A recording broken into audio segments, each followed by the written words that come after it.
Bismillahirrahmanirrahim. Assalamualaikum warahmatullahi wabarakatuh. Perkenalkan, kami dari Angkatan 10, kelompok 1. Di sini kami akan menjelaskan tentang analisis isu global tentang korupsi.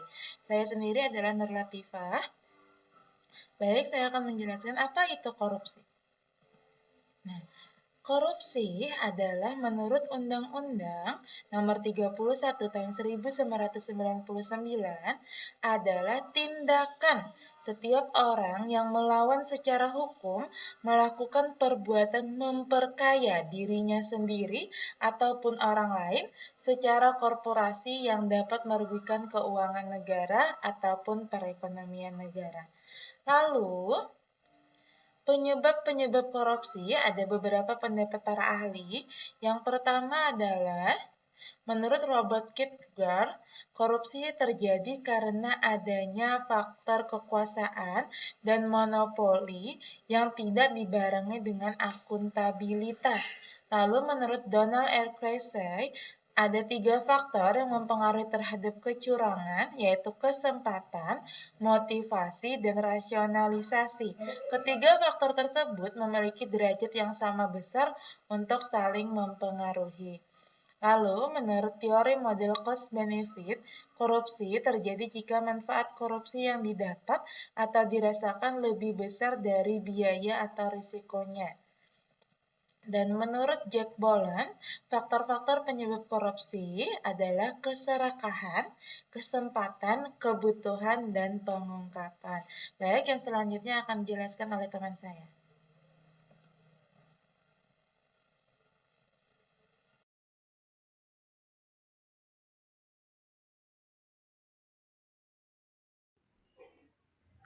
Baik, terima kasih atas kesempatan yang sudah diberikan.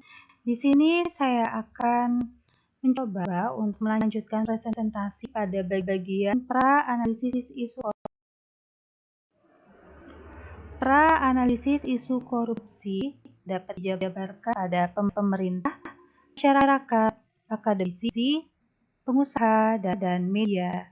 Pada pemerintah, karena pendapatan atau gaji yang tidak mencukupi kebutuhan, aspek politis misalnya instabilitas politik, kepentingan politis, meraih dan mempertahankan kekuasaan, aspek manajemen dan organisasi yaitu ketiadaan akuntabilitas dan transparansi, aspek hukum terlihat dalam buruknya wujud perundang-undangan dan lemahnya penegakan hukum, kurang maksimalnya pemerintahan dalam menegakkan hukum. Pada masyarakat, rendahnya tingkat pemahaman masyarakat serta kurangnya dukungan dari lingkungan atau masyarakat terhadap perilaku anti korupsi. Pada akademisi, kurangnya pendidikan terhadap pengetahuan dan nilai sikap berbangsa dan bernegara seperti nilai kejujuran, etika, integritas, dan rasa tanggung jawab. Pada pengusaha, kurangnya kesadaran para pengusaha dalam menciptakan bisnis yang bersih, dan pada media, kurangnya pendidikan terhadap pengetahuan dan nilai sikap berbangsa dan bernegara, seperti nilai kejujuran, etika, integritas, dan rasa tanggung jawab.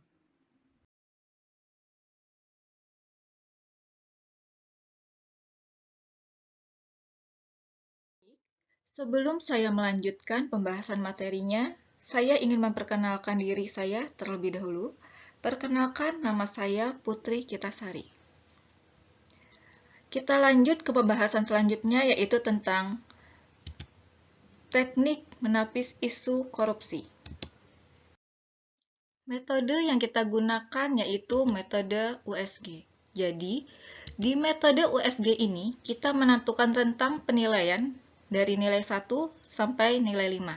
Dengan ketentuan nilai 1 berarti sangat kecil, nilai 2 berarti kecil, nilai 3 berarti sedang, nilai 4 berarti besar, dan nilai 5 berarti sangat besar. Nanti dengan hasil tertinggi akan menjadi isu prioritas. Nah, di tabel ini kita bisa melihat yang menjadi isu prioritas yaitu poin nomor 1, yaitu pendapatan atau gaji yang tidak mencukupi kebutuhan, aspek politis, misalnya instabilitas politis, kepentingan politik, meraih dan mempertahankan kekuasaan, aspek manajemen dan organisasi yaitu ketiadaan akuntabilitas dan transparansi, aspek hukum terlihat dalam buruknya wujud perundang-undangan dan lemahnya penegakan hukum, kurang maksimalnya pemerintahan dalam menegakkan hukum, dengan nilai total yaitu 15. Jadi dengan nilai total 15 ini, di sini dia akan menjadi isu prioritas.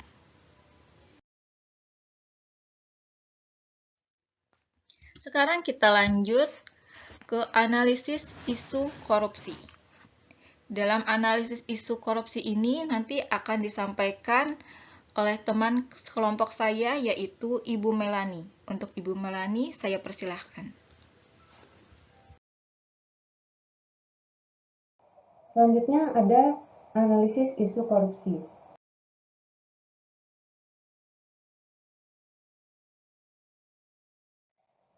Metode analisis yang kami gunakan dalam isu korupsi ini adalah analisis SWOT yang terdiri dari kekuatan, kelemahan, kesempatan, dan ancaman.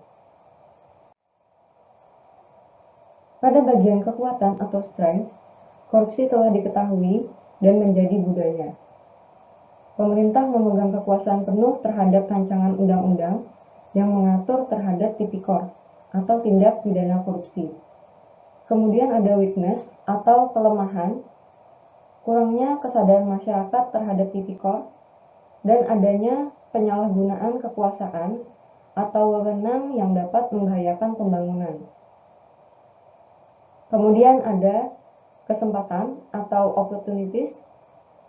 Pemerintah mengajak masyarakat untuk meningkatkan kesadaran hukum serta memilih pemimpin yang bersih, jujur, dan anti korupsi. Kemudian ada perbaikan sistem perundang-undangan.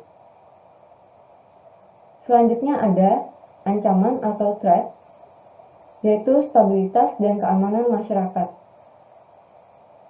Korupsi membahayakan supremasi hukum dan pembangunan yang berkelanjutan. Merekomendasikan alternatif apa saja solusi penyelesaian isu korupsi ini.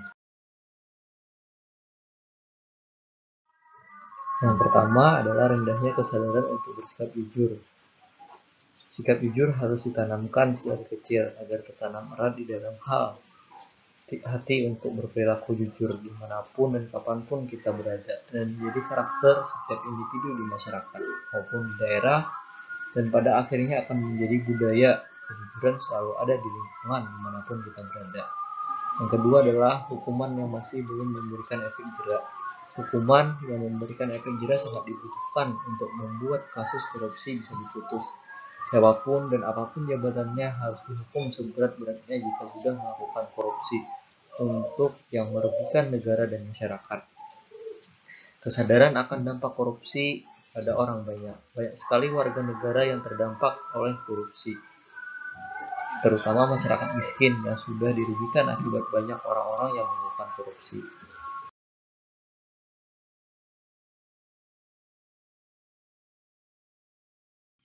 Saya Tidi Yusuf Anugrah, mewakili kelompok 1, Ibu Melani, Ibu Putri, Ibu Tri Yulianti, dan Ibu Nur Latifah, mengucapkan terima kasih banyak atas kerjasama dan terima kasih banyak atas partisipasinya. Wabillahi taufiq wal hidayah. Wassalamualaikum warahmatullahi wabarakatuh.